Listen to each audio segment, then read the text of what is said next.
Hello, everyone, and welcome to Teachly University. And in this lecture today, we're going to be dissecting once again Napoleon Hill's work, Think and Grow Rich. But we're going to be discussing this from the mindset, or how to develop a millionaire mindset for that matter, and how we can apply some of his wisdom in our entrepreneurial endeavors. I think that some of the information that he has provided us in Think, Grow Rich and his other works for that matter, could be very beneficial to us when we're launching a business or in any other business venture for that matter that we're trying to pursue.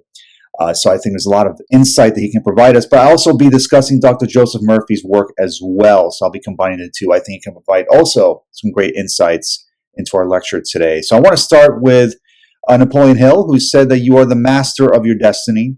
You can influence, direct, and control your own environment. You can make your life what you want it to be.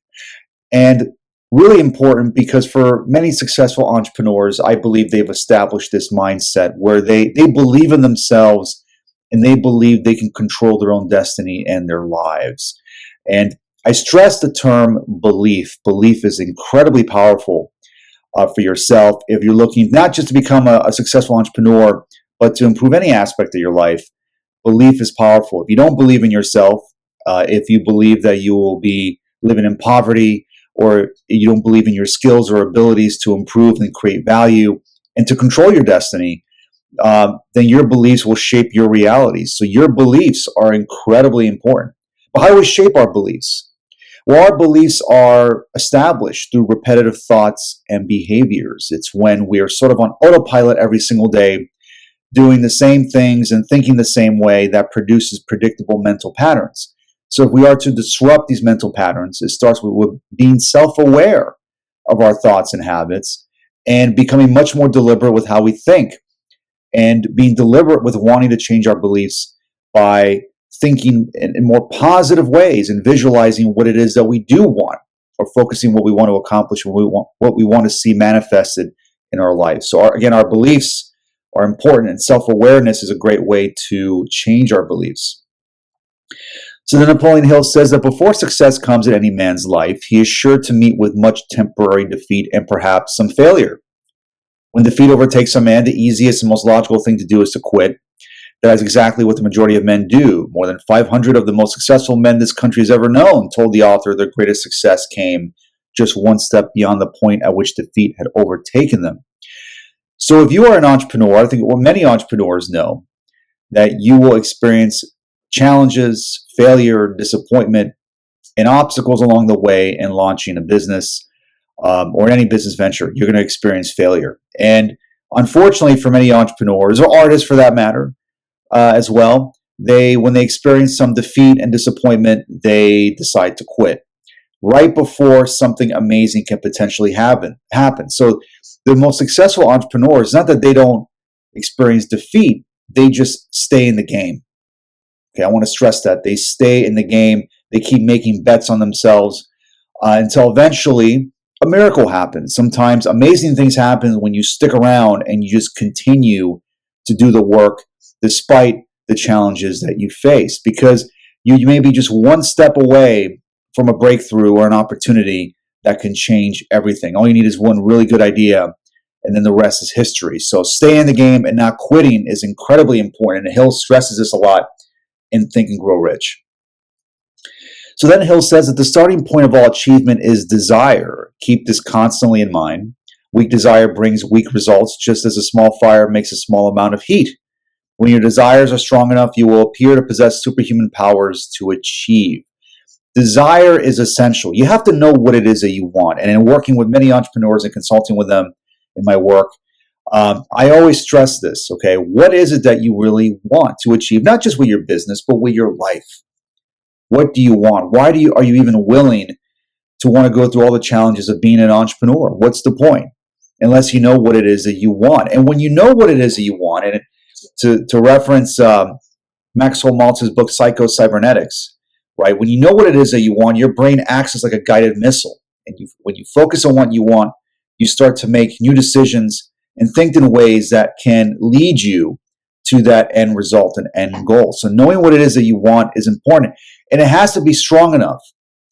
So when your desires are strong enough, you will appear to possess superhuman powers to achieve. This quote reminds me of Stephen Kotler's work, The Rise of Superman, where he, in this book, discusses how high-level athletes like skateboarders, skydivers, surfers, how they describe how when they enter these states of flow, when they're performing, they're almost superhuman or feel godlike. They're in the zone. Everything just starts to make sense.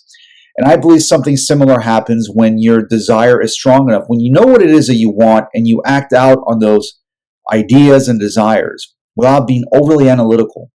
You enter that flow state where things just start to make sense. And I really believe that's where the magic happens. Even right now, me creating this lecture for you, I'm in this flow state where I'm just really enjoying this process of creating this lecture and speaking to you all on this really valuable content that I think will benefit you. So it's thinking about how to put yourself in these positions or environments where you can enter these flow states more often. But that starts with desire and knowing what it is that you want and focusing on that.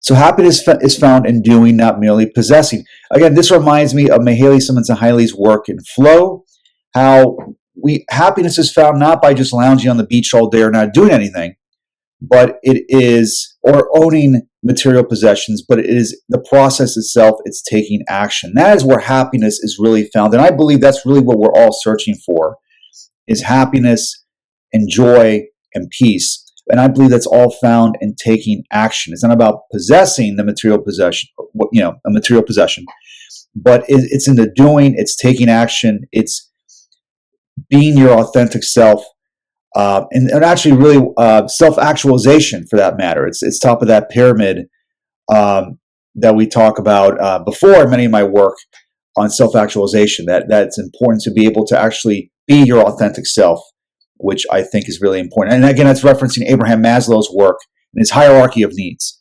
That top of that pyramid of the peak of human experience is self-actualization. It's when you're being your authentic self, and that starts with doing and taking action on your ideas.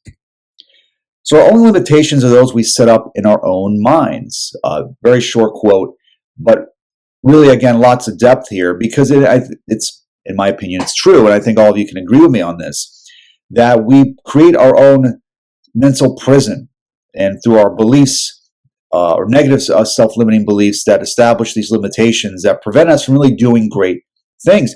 And again, self-awareness is incredibly important in this process, okay? Incredibly important that we have to be self-aware of these self-limiting beliefs and, again, being deliberate and taking action to overcome these limitations. Once we understand and we are aware of these limitations, we can make new decisions and new choices that can overcome them. But I believe to overcome these limitations, like what we said in the previous quote by Napoleon Hill, is by taking action. You don't necessarily have to know all the answers or every step. Just take that first step. And by taking that first step, by acting out on our ideas, we can, in fact, overcome these limitations. It's about taking action. I think that's one of the underlying themes here in our lecture today, is taking action and being unafraid if we fail. Just keep moving and take action on our ideas without being overly analytical. That's important. So now I'm going to quote Dr. Joseph Murphy from his book, How to Attract Money, where he says, wealth is your idea, desire, talent, urge for service, capacity to give to mankind, your ability for usefulness to society, and your love for humanity in general. The wealthiest and most successful entrepreneurs gain their wealth because of the value they provided to society. We think of Jeff Bezos, for example. He's one of the wealthiest men in the world because of the immense amount of value that he's provided society through Amazon. All of us use Amazon, okay? Most of us have for many of our everyday purchases, for our businesses for that matter. How I sell my books is through Amazon. He's created a tremendous amount of wealth, and that can go with any sort of entrepreneur who's launched a successful business. They're successful because of the value they provide society. And wealth is really more of a side effect. Money is a tool. It's something important we have to remember. It is a tool, and it's a side effect of the value and our usefulness to society. So when you want to do good and you have a desire and the talent to want to provide value and to give back to our fellow man, that's where a lot of wealth comes. Not just material wealth, but spiritual wealth and the wealth of just giving back to those in need. That's incredibly important. And that's where we just have and develop a more enriched and wealthy life. God is the source of my supply. All my financial and other needs are met at every moment of time and point of space. There's always a divine surplus. When reading this quote, I think of the term infinite intelligence to describe God. Of course, there's a lot of interpretations of what God is. I think maybe perhaps for the purposes of this lecture, we could think of God as this infinite intelligence, the universe. There's other terms we could use. But in recognizing God as being self-aware of God as this intelligence, this source of abundance, of love and peace, that when we begin to recognize it, become aware of it, and connect with it in some way through prayer being that praying as if our prayers have already been answered, then I believe that's how we can attract abundance and surplus in our lives. Again, it's through the self-awareness of God as this infinite intelligence, or universal intelligence for that matter. You can now change your inner pattern of thought by dwelling on the idea of success, wealth, and peace of mind.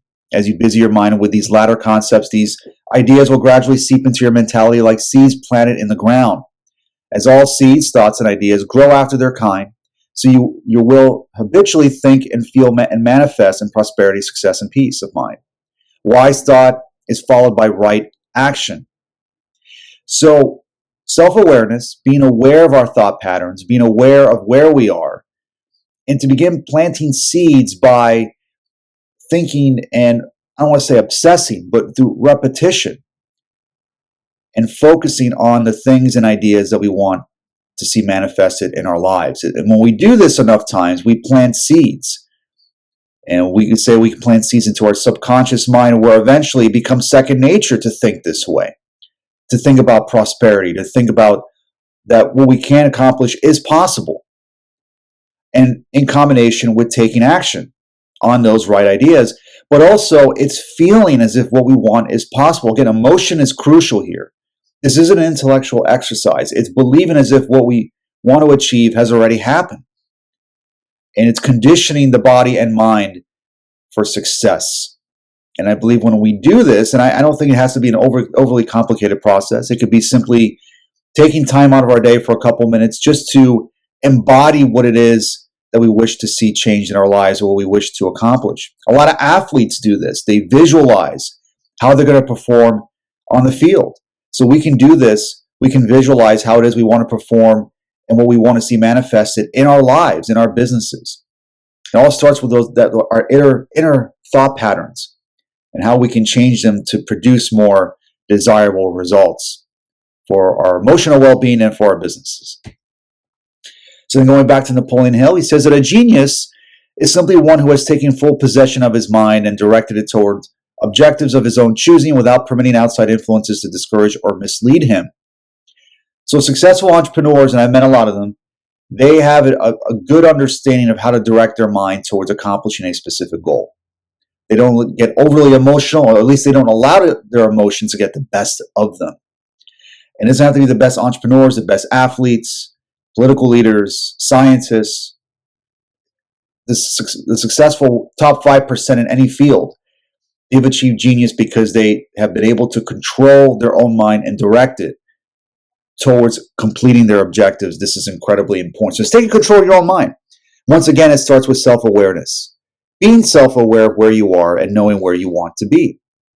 So then finally, to conclude this lecture, Napoleon Hill says that first comes thought, then organization of that thought into ideas and plans, then transformation of those plans into reality. The beginning, as you will observe, is in your imagination. So it all starts with an idea. Yeah, maybe you have an idea to launch a specific business, to write a book, create art. Maybe it's to work at a specific company, or maybe you're an athlete. You want to work, you want to perform in a certain way out in the field. It all starts with an idea. And again, attaching emotion to that idea that is what you want is possible. And then when you fixate yourself on that idea enough, then you can begin organizing your thoughts into plans. How are you going to accomplish this idea? If you're an athlete, maybe you have to change your training regimen, nutritional regimen. If you're an entrepreneur, it's creating or revising your business plan. Or maybe you have to redo your sales plan. Or maybe if you want a specific job, you got to redo your resume, start networking. It's starting to develop some plans towards your goals. But here's the great thing. Once you develop those plans, I believe things naturally start to fall into place where opportunities and synchronicities begin to come your way once you begin to fixate on what it is that you want and you start acting out as if what you want is possible. And I think that is the underlying message of Napoleon Hill, Joseph Murphy, Wallace D. Whittles, and now more recently like Joe Dispenza, for example, and others in this space. It's imagining what you want is already yours and begin acting as if your desired future is in the present moment now. Stop waiting and start living it right now. And when you do that, that's when we enter these flow states. That's when synchronicities start to happen. That's when our lives really become magical because we start taking action on our ideas. We start moving in a direction of where we want to go. And I believe that's where wealth and abundance can really come our way because of the value we're providing society. More importantly, success comes when we begin to take control of our own minds, which I believe is what Napoleon Hill is really trying to hit at with Think and Grow Rich. So thank you so much for listening to this lecture today. Make sure to hit that subscribe button. We can watch all my lectures on creativity, entrepreneurship, and personal development. Thank you once again, and I'll see you next time. Take care.